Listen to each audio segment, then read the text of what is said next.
Hi everybody! Today I'm going to show you how to make happy wreaths out of kudzu vines.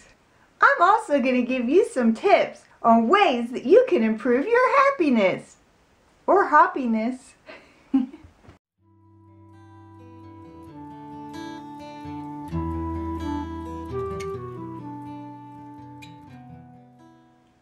On craftforum.com, the challenge for this month was to make something out of a frog, and that's why I chose to do this.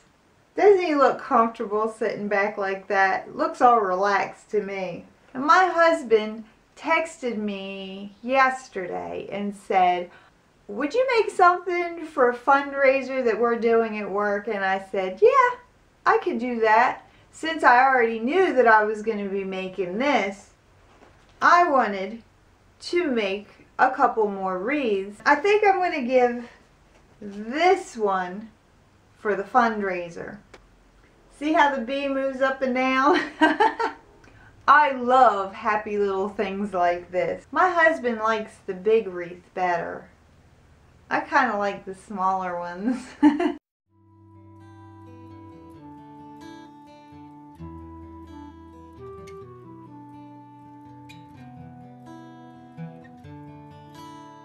I want to show you how to make a couple of small wreaths. You just take a piece of kudzu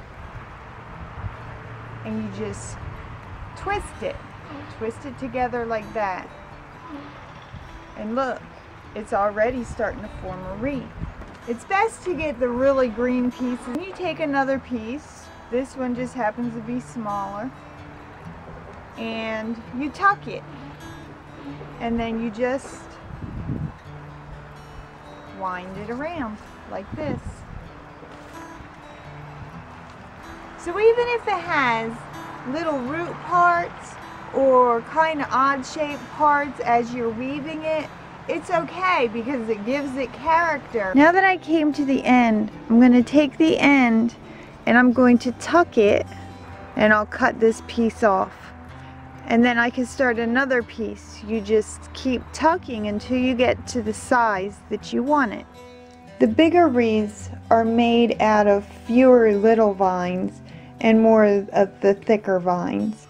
Here's the frog that I drew that I want to put on my wreath. I have to have a pattern before I can cut it out of my foam.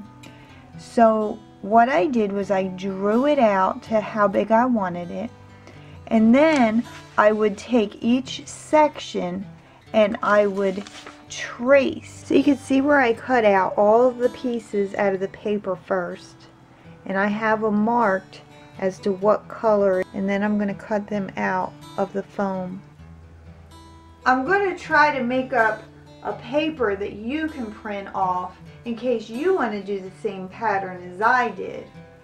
And I'll put it in the links below. I'll try to get that up as soon as I can.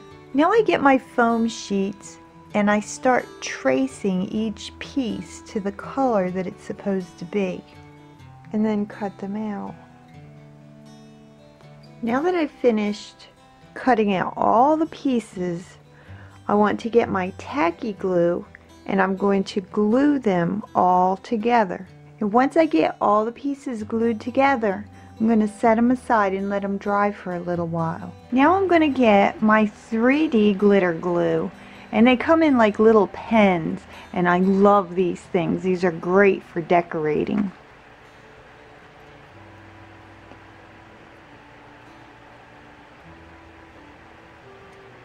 When I'm done with this, I will cut it out and then I will put purple behind it to make it pop out a little bit more. Now that they're all just about dry, I'm going to cut all my words out. This is what I meant by putting a background on them.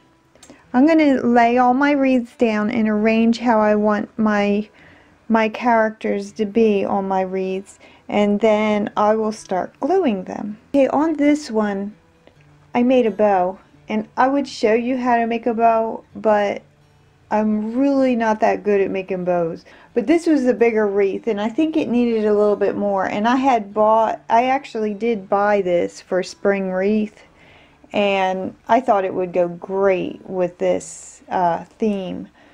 So now I'm going to glue, and I have been using my hot glue gun in order to glue all this stuff on. Here's what my little bee one looks like. See how I have them like moving?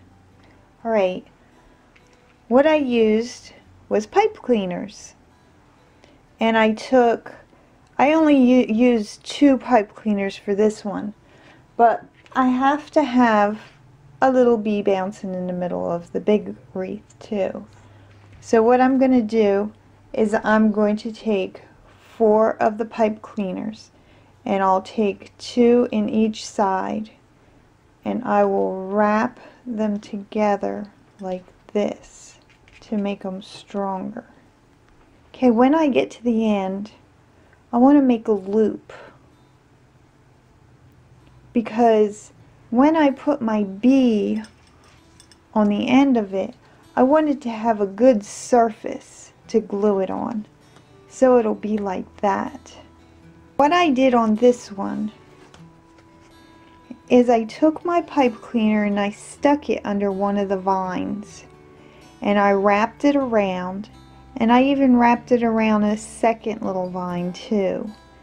And then I glued it really good, because I don't want this coming off. What I did with this one, I wanted to give it a little spin, so I took a little pencil and I just wrapped it like this, so that it looks like the bee's been flying in circles. Once I glued everything on the back, I put another little piece of yellow over it, and I glued that on there too, to kind of give it more of a finished look on the back. If you hang it on your door, he moves every time you open and close it. Isn't that cute? The last thing that you're going to have to do is make sure that you're able to hang your pretty decoration up. So what I do is I get my twisty ties, and you just put it through, and then you twist it, and then you hook it on the other side too, and then there you have it. An easy way for you to hang. Here are some simple steps to train your brain to become more positive.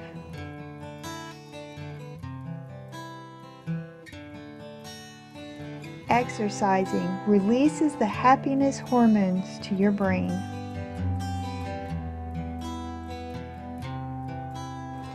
Meditation quiets your brain from the constant overload. Random acts of kindness can do wonders for a happy state of mind. Isn't this such a fun way to remind yourself to be happy?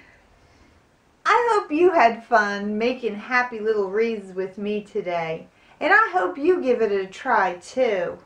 I'll see you next time. Bye! Down by the banks of the hanky-panky, where the bullfrogs jump from bank to bank, with an eep, I, oop, oop, and eep, stop still, and a plop. I hope you have a happy day. If you want to know how to make kudzu Barbie doll furniture, just click on the video and it'll take you to it.